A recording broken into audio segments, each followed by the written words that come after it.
Bonjour à tous et bienvenue dans cette vidéo qui sera, vous le verrez, un peu spéciale. Je suis Manuela, on est à Paris, mais on va tout de suite partir en voyage. Ou plutôt, je vais tout de suite vous raconter un voyage que j'ai fait en septembre. Oui, je sais que tu aurais voulu venir avec moi, mais bon, cette fois-ci, je n'ai pas pu t'amener. Allez, ne fais pas cette tête, je vais tout vous raconter. Alors, le 13, 14 et 15 septembre s'est déroulé à Nancy sous la direction de Marie-Madeleine Rigopoulos la 41e édition du Livre sur la place, le premier salon national de la rentrée littéraire. Et moi, j'ai eu la chance d'y participer. J'ai vécu 3 jours de bonheur, une vraie fête pour ceux qui aiment les livres et la littérature. 3 jours pendant lesquels le cœur de la ville se transforme pour accueillir plein d'initiatives. Il y a des stands ouverts toute la journée pour flâner et acheter des livres avec les éditeurs et les auteurs qui sont présents pour des séances de dédicaces et pour rencontrer leurs lecteurs. Puis il y a des rencontres, des présentations, des débats qui s'adressent vraiment à tout public, pas seulement aux professionnels du secteur. Bref, 3 jours d'activités et d'échanges autour des livres et des idées, l'occasion pour être ensemble dans une ambiance de grande convivialité et cette année en plus sous un beau soleil de fin d'été. Pour vous donner une idée, je peux citer quelques chiffres. Environ 150 000 visiteurs, près de 100 débats et entretiens et plus de 600 écrivains et illustrateurs. Donc, comme je vous le disais, ça a été des jours magnifiques, mais aussi, vous l'imaginez bien, des jours plutôt chargés, intenses, de beaucoup de travail.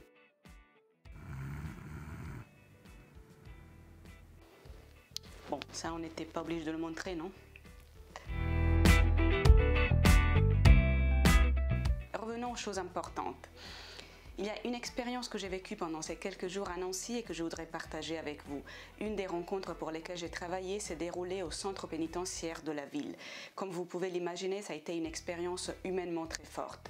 Or, ce n'est pas ici qu'on va exprimer des opinions sur la justice, sur les finalités de la détention ou sur le fonctionnement du système carcéral.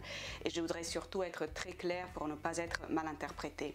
Hormis les erreurs judiciaires qui sont une éventualité tragique et au-delà du déterminisme social qui ne justifie rien mais qui est une thématique complexe, ceux qui se trouvent en prison s'y trouvent pour une raison et lorsqu'il y a un crime, la victime est celui qui le subit et non pas celui qui le commet. Cela dit, la première chose qui m'est venue à l'esprit quand on m'a proposé cette activité est un vers d'un poème que j'adore de Henri De Luca. Ce poème s'intitule Valeur et c'est une vraie merveille. Allez le lire ou le relire, moi ça me donne des frissons à chaque fois. Et à un certain moment, ce poème dit « J'attache de la valeur à la patience du condamné, quelle que soit sa faute ». Je n'ai pas arrêté de repenser à ce vers avant et pendant la rencontre. Quelle que soit sa faute, ça ne veut pas dire que la faute ne compte pour rien, mais ça veut dire qu'ici on est en train de parler d'autre chose. Il s'agit d'essayer d'imaginer ce que ça peut être le temps, l'attente, la perception et le sens de la vie pour ceux qui vivent en détention. L'auteur que j'accompagnais ce jour-là et avec qui j'ai partagé cette expérience est Andrea Marcolongo. Elle est italienne, helléniste, best-seller avec ses 2 livres publiés.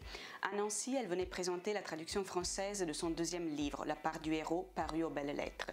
Dans le cadre d'un atelier de lecture, un groupe de détenus avait dernièrement travaillé sur ce livre. Or, évidemment, je n'ai pas d'image de cette rencontre à vous montrer, mais je peux vous dire que ça a été 2 heures enrichissantes, 2 heures d'échange, de partage et de participation.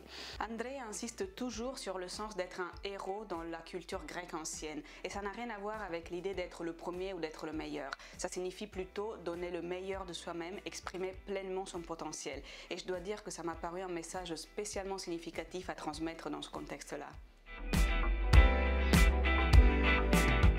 Il y a un autre auteur italien qui a participé au Salon de Nancy et que je tiens à vous présenter ici parce que pour moi ça a été un véritable coup de foudre littéraire. Il s'agit de Luca Di Fulvio. C'est un auteur avec une histoire éditoriale assez particulière. Il est plus connu ici en France et en Allemagne qu'en Italie. Il a publié plusieurs livres, moi pour l'instant j'en ai lu 2 même si j'ai l'intention d'en lire d'autres. Donc mon avis ici fait référence à ces 2 textes en particulier. J'ai lu Le Gang des rêves et Les prisonniers de la liberté. Les 2 sont publiés en France chez Slatkin et compagnie. Le premier, je l'ai lu en italien, alors que du 2e, j'ai effectivement lu la traduction française. Ce sont de très très bons livres, je vous les conseille vraiment, lisez-les et vous verrez qu'ils sauront vous captiver.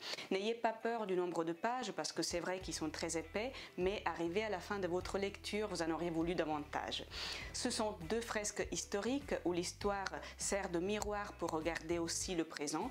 Dans les 2, on trouve le thème de l'émigration, en Amérique pour le premier, en Argentine pour le deuxième est le thème de la condition de la femme. Il est question d'injustice, de violence, d'abus, de chaînes réelles et symboliques, mais il y a aussi la capacité de résistance, le désir de dignité et de liberté, la capacité de rêver et puis l'amour. Ce sont deux livres qui transmettent des valeurs très fortes et positives. Moi j'ai aimé tout particulièrement Le Gang des rêves, qui me paraît par ailleurs un exemple brillant de comment construire une histoire, une intrigue et des personnages. Luke a un talent narratif rare, il a le sens de l'image, le sens de la métaphore, le sens des belles phrases, le sens des pages qui se répondent les unes les autres. Autrement dit, c'est un écrivain qui sait écrire. Donc nous avons parlé de beaucoup de choses dans cette vidéo un peu spéciale où nous avons voyagé ensemble. J'espère que ça vous a plu. Si c'est le cas, mettez un j'aime et abonnez-vous à la chaîne. Je vous rappelle que s'abonner ne coûte rien et ça vous permet de recevoir une notification quand une nouvelle vidéo est publiée. Et si vous voulez me laisser un commentaire ci-dessous, je serai ravie de vous répondre. Rendez-vous dans 2 semaines avec la prochaine publication. Je vous attends ici le 24 octobre.